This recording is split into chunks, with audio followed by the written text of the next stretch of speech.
Hi, my name is Seth, and this is Rick. Today, we're going to talk about giving blood.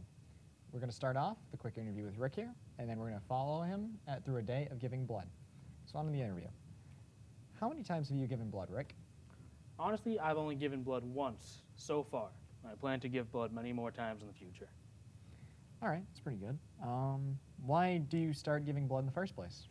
The reason I give blood is because when my mother was little, around 8 or 9 years old, she was on a family trip to Mount Washington.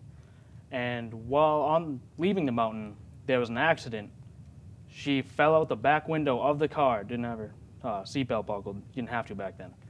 But she fell down the mountain, just an awful, awful thing. She was in the hospital for a while. And the only reason she lived was thanks to blood transfusions from donors like me and anybody else. And the reason I give blood is because if other people didn't donate blood so she could live, then I wouldn't be here either. So it's my duty, I think, as being related to someone who survived that, having to give blood transfusion. I think it's my duty to give back in the same way. That's a terrible story. I'm glad everything turned out all right. So were you scared the first time you gave blood? Personally, not at all. I don't have a big fear of needles. I know a lot of people do. Memories from when they were little, getting the shots in the arm and they get all bruised up. But I have no problem with needles. It's a really quick, simple procedure, in and out. I was never scared, no. It's good for you not to have. I hate needles. How would you try to convince someone to not be afraid of giving blood? I couldn't really convince them to not be afraid. What their fear is you really can't change that. But I would try to tell them to move past the fear of needles and focus on what it helps. Giving blood saves on average of 3 lives. It's just worth it in the end if you can overcome that fear of needles. That's good. I might actually consider giving blood after that. You should. So what is your blood type, and why is it important to have this / know about it?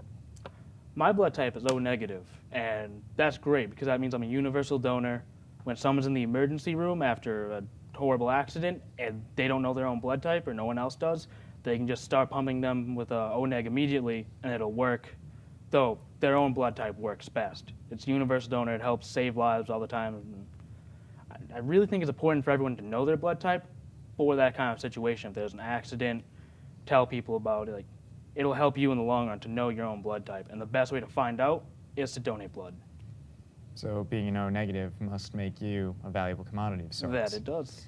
So, do you have any other things that you want to question, things I didn't ask, like any questions that you might want to answer that people may have? No, I think we got it pretty clear. The one thing I would say is do your best to donate blood, do your part of the community, help save lives, just help your fellow man, give blood. It's a good message to have. So that's about all our questions for today. So as I said, we're going to go down to follow Rick to go to the blood drive, where they're going to have an interview with a Miss Jacolia Ellis, a representative of the thing. So have a lovely day. All right, let's get going. Let's get going. Do some blood donating. That we will. Blood everywhere. Hello, this is Seth Daly at the North Attleboro Elks Lodge on this beautiful day.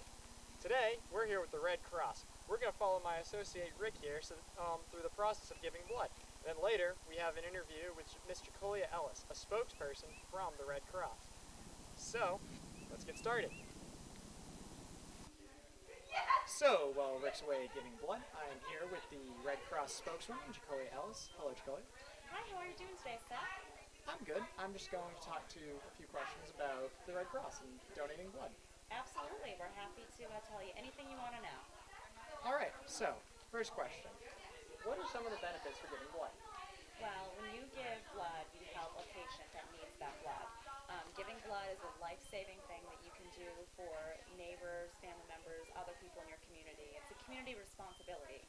When you give blood, you can potentially help save up to 3 lives just from your 1 unit of blood. So it's extremely important.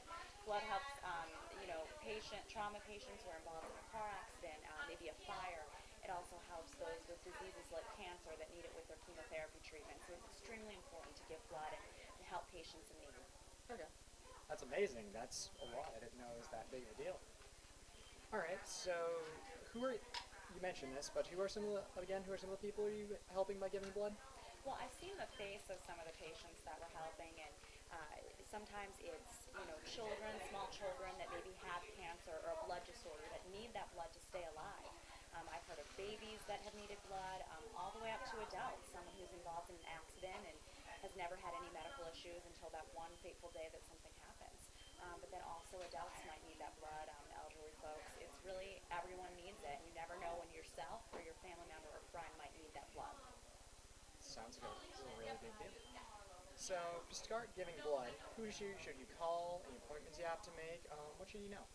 Well, the Red Cross has blood drives in communities all over 7 days a week. To find a blood drive near where you work or live, you can call 1-800-RED-CROSS or visit redcrossblood.org.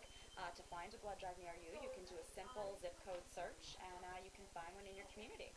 All right. Sounds like an easy process. So, what are some of the restrictions that would not allow you to give blood? Well, we do have deferral criteria that is regulated by the FDA, so the Food and Drug Administration. A common deferral is maybe a tattoo. You cannot give blood in the state of Massachusetts unless you've gotten a tattoo within the past year. If you've had your tattoo for more than a year, you can feel free to come out and give blood. All right. That's good. That'll allow our cameraman Anthony to give blood soon. Absolutely. So, besides the obvious things, how else does giving blood help the community? Well, I think that it's important that we have blood on hospital shelves when that blood is needed. It's the blood on the shelves today that helps save lives tomorrow. So the hospitals depend on this blood from the American Red Cross, and so it's just important to have it there because a stable blood supply is what really is important for our community and for the patients. Oh, that's very good. So, how should one prepare for giving blood? Yeah, there's a lot of things you can do to prepare for your blood donation. One of them is to make sure you're hydrated. You want to drink lots of water in the days and even weeks leading up to your blood donation. And you want to make sure that you've had a healthy meal. You've had something rich in iron before you head out to your donation that day. So always make sure you have something to eat. Always have that bottle of water. We have water at our blood drives for you. But you want to just make sure you feel good that day. You don't want the common cold. You just want to make sure that you're feeling well. All right. That's good. So, eat well. Absolutely. How often should one give blood? Well, you are eligible to give a whole blood donation every 56 days. So about every 2 months or 8 times a year, folks are eligible to give blood. And so as often as you can give blood and it's convenient for you and you're available, we need that blood. So we're hoping that folks will be regular donors and come every 56 days. All right. That also answers my second question. So, why do people have tendency to not give blood? How would you try to remedy this situation? Well, one of the most common reasons why folks don't give blood is they say that they have never been asked. And so consider yourself asked today. We need you to give blood to the American Red Cross, and it's an important community responsibility, as I had mentioned. So that's the most common reason is folks say they've never been asked. So we're asking them, please call 1-800-RED-CROSS or visit redcrossblood.org. All right. Well, those are all the big questions that I have to ask. But is there anything else you want to say? Any other info that might be important that I missed?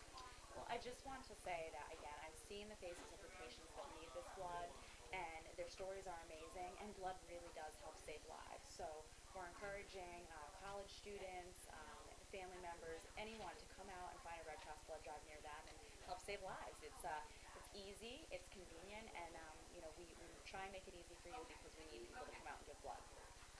All right. Well, I'm Seth Daly. This is Jacolia Ellis, and that's what like she said, come out and give blood. Have a nice day. I saved 3 lives today. What did you do?